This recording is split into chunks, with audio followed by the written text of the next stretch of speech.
جی جمشید بھائی، کائنڈلی ایک چیز بتا دیں مجھے کہ ٹمپریچر کمرے کا کتنا ہونا چاہیے؟ ٹھیک ہے نا؟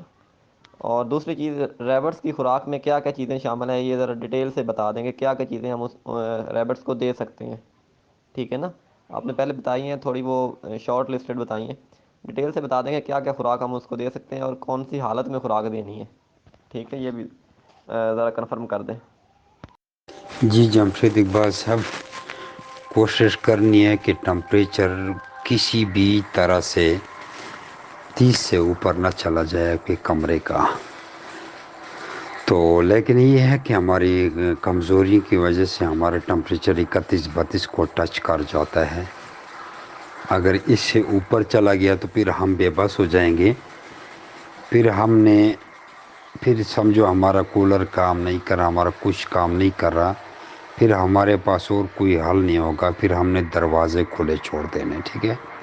اور چاہے نیچے فرش ہو، چاہے قالین ہو، چاہے جو بھی ہو، ہم نے پانی کا بہاؤ کر دینا ہے، نیچے پانی ڈال دینا ہے، بے شک نمونیا بنے، بے شک مچھر آئیں، جو بھی ہو، ہم نے ٹمپریچر کو گرانا ہے۔ لیکن وہ حالات کے مطابق کمرے کا دیکھا جاتا ہے، وہ مینٹین ہو جاتی ہے، اس کو کوئی ٹینشن نہیں ہے۔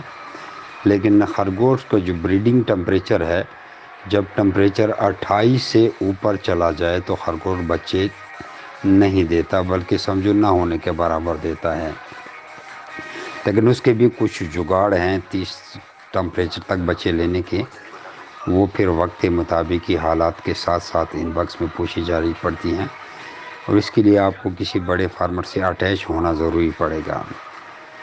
تو دوسرا آپ نے کیا پوچھا؟ خوراک کا۔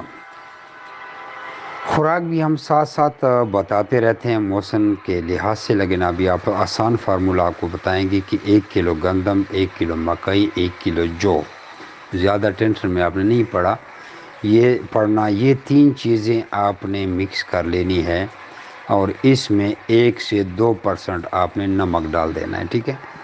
اور ایک الیکٹرولائٹ آتا ہے، لاہور سے بھی ملتا ہے، کافی جگہوں سے ملتا ہے، یہ بھی آپ نے اسی خوراک میں بے شک 1-2% ڈال دیں، یا پانی میں بھی آپ دے سکتے ہیں۔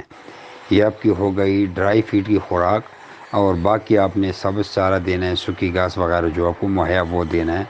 اگر ایسی چیزیں آپ کے پاس نہیں ہیں، پھر آپ نے اسی خوراک میں 2 کلو چوکر ایڈ کر دینا ہے، یہ آپ کی خوراک ہو گئی۔ تو میرے خیال میں آپ سمجھ چکے ہوں گے، جزاکم اللہ خیرہ۔